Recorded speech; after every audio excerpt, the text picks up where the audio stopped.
Good morning, English 11 students. For this assignment for May 13th, you are going to be reading a poem from Burns.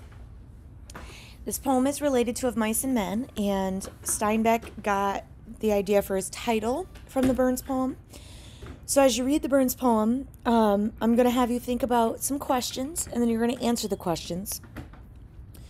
So I've included the study questions here as well as on the actual document. So you need to open up this document. You need to open up this document in order to actually read the poem and see the study questions. But I did put the study questions in the middle of your assignment so that they're easy to find. So if you click on the Burns poem, it'll bring up this. So you're going to read this poem. To a Mouse on Turning Up in Her Nest with the Plow by Robert Burns in 1785. Small, crafty, cowering, timorous little beast. Oh, what a panic is in your little breast. You need not start away so hasty with argumentative chatter. I would be loath to run and chase you with murdering plow staff. I'm truly sorry man's dominion has broken nature's social union, and justifies that ill opinion which makes you startle at me, your poor earth-born companion and fellow mortal.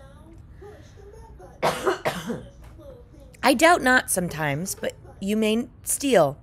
What then, poor little beast? You must live. An odd ear and 24 sheaves is a small request. I will get a blessing with what is left, and never miss it. Your small house, too, in ruin, its feeble walls the winds are scattering, and nothing now to build a new one, of course, grass green, and bleak December's winds coming, both bitter and keen. You saw the fields laid bare and wasted, and weary winter coming fast, and cozy here beneath the blast you thought to dwell, till crash, the cruel plow passed out through your cell.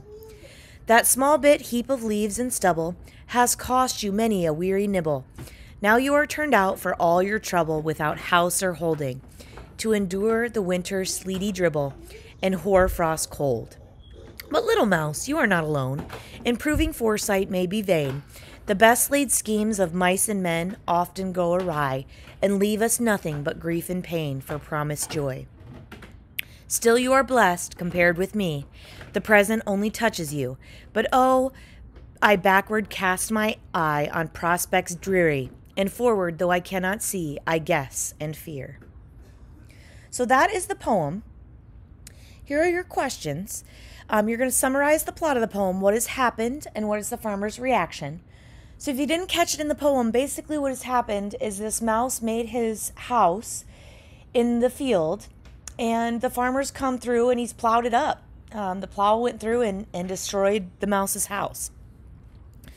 What is the farmer's reaction? He kind of feels bad for the mouse because he destroyed his house. Number 2, look at lines 39 through 40. This is the section from which Steinbeck borrowed the title of his novel. In your own words, describe Burns' message in these 2 lines. Why was the phrase of mice and men an appropriate choice for Steinbeck's novel? So if you look at the Burns poem, lines 39 through 40 are... The best laid schemes of mice and men often go awry. So, why was the phrase of mice and men an appropriate choice for Steinbeck's novel? Thinking about the best laid plans of mice and men often go awry. So think about the best laid plans of Lenny and George and what happened in the end. Did they go awry? Did it end up working out? So does this end up fitting for his novel?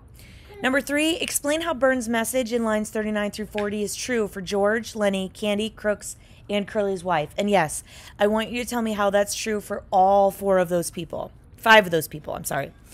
Number 4, in the poem, what time of the year is it? Why is this a concern for both the man and mouse? Symbolically, what's interesting about this turn of weather, and how does it connect to the theme you discussed in number 2 above? So the time of year is like the fall, because that's when you harvest. Why is it a concern for man and mouse? What happens right after the fall for man and mouse? And then symbolically, what's interesting in this turn of weather?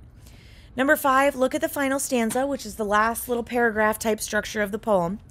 Who feels more pain, the farmer or the mouse, and why? And then number 6, do you agree with Burns and Steinbeck's message about plans and dreams? Explain your answer.